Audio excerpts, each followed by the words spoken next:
Hello friends, I am Dr. Manju Sharma and today we will study a poem entitled Ode to a Nightingale written by John Keats. John Keats is the poet who was in fact a very prominent romantic poet. Let us now try to understand before we go further into the reading of this poem what is romantic, and when a poet is romantic, what are the features that come into his writing that go on to make him understood as a romantic poet. So, these were certain poets, beginning with Wordsworth, going on to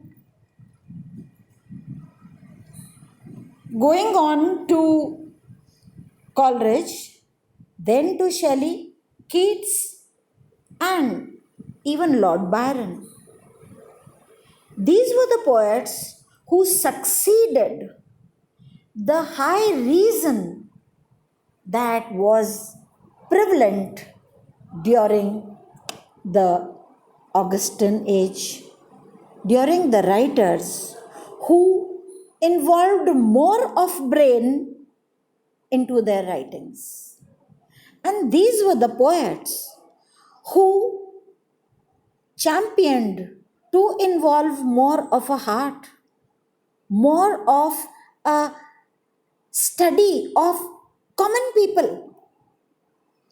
The lives of the lords and the ladies were degenerate, and all the writings of the neoclassical age, the Augustan age, are full of a kind of degenerate society in which there were farces, there were an outward show of beauty, but which actually was not there. And when Wordsworth, who was the child of the French Revolution, talked about death as the rampant force, talked about death as something that kills, and kills largely the unfortunate ones. So, this first generation, composed of the writings of Wordsworth and Coleridge, when it came to Shelley and Keats, this young man, Keats, John Keats, thought of writing about the deeper beauties, writing about the negative capability of existence. There are things that appear to the physical eye, but there are things that appeal to the inner eye as well. The poet who proclaimed beauty is truth, truth beauty, that is all ye know on earth and all ye need to know. Next, a thing of beauty is a joy forever. Then, the poetry of the earth is never dead. And also, heard melodies are sweet, but those unheard are sweeter. From these small lines from the writings of John Keats, I can just say that John Keats was primarily into exposition of beauty, into exposition of poetic sense, and also into the expression of death. So we will see beauty, poetry, death, and nature in his writings, which make John Keats the darling of all. Those who love beauty. Also, because he personally came to suffer from a severe disease, consumption of the bones. So, his love for softness, his love for gentle approach, but also his love for transient life, his expression for the fleeting life is visible in his odes. So today we will do his poem, Ode to a Nightingale. I will give you a lecture on an understanding of ode after I have done away with the odes written by Keats and Shelley. So today we begin with this beautiful poem, Ode to a Nightingale.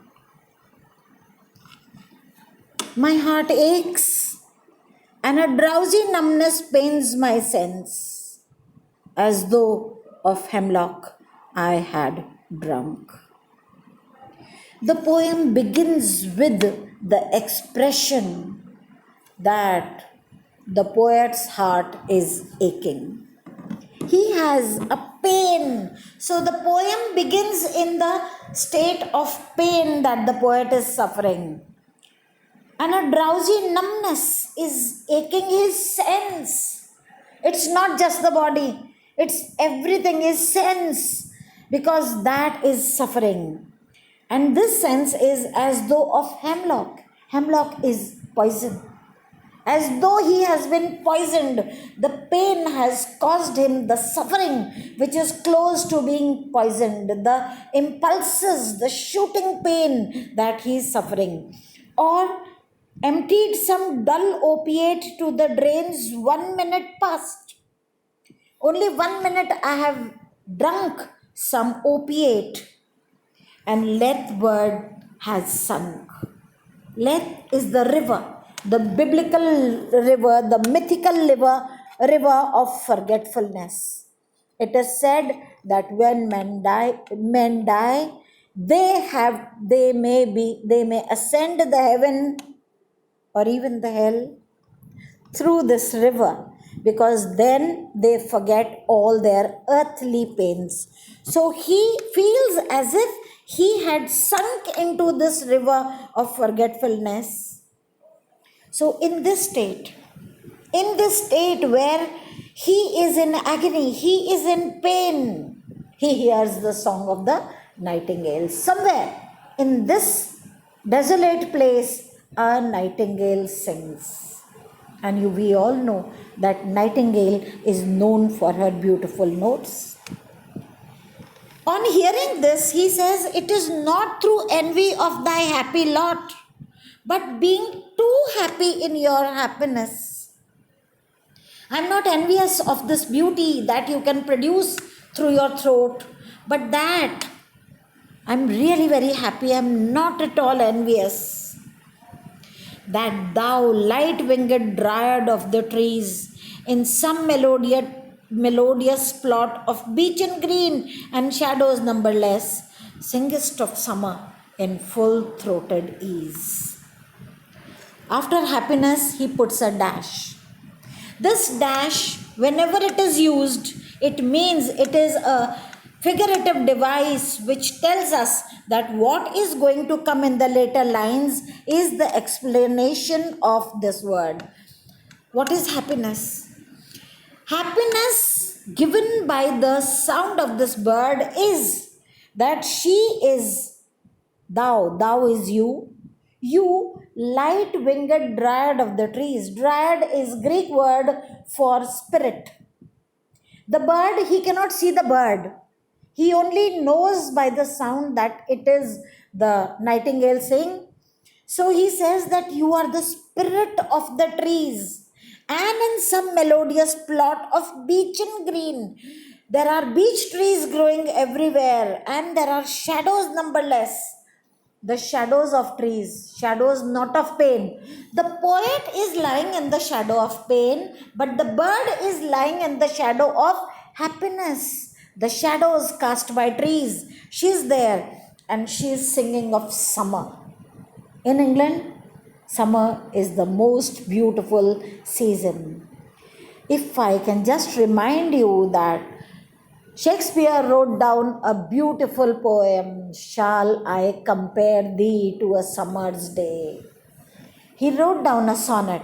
The sonnet was about his friend, and he says, your beauty, your warmth, your welcomeness to me is like the season summer.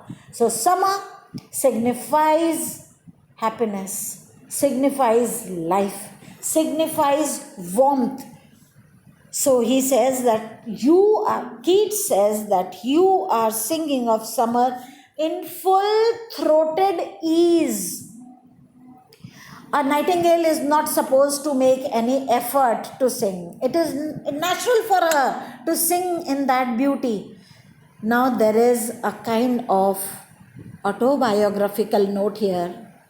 The poet, though he says that he is happy in the happiness of the bird, is still making a comparison that when he writes poems, it is a strenuous work. It taxes much upon his sore veins, whereas the bird, it can sing of summer in full-throated ease.